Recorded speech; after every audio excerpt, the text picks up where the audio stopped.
My name is David Clark. I'm Head of Security for the Crick Institute. I've been a client and candidate of SSR Personnel for the last 25 years, and they've always served me very well.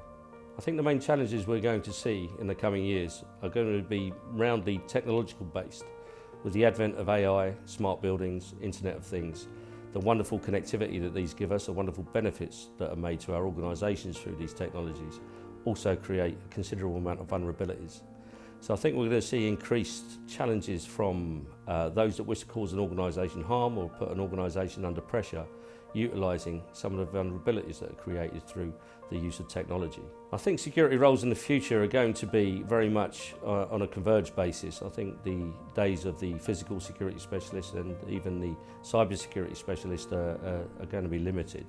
I think these roles will converge into one chief risk or chief resilience officer that's responsible for protection of the organisation, be that from a cyber attack or a physical attack.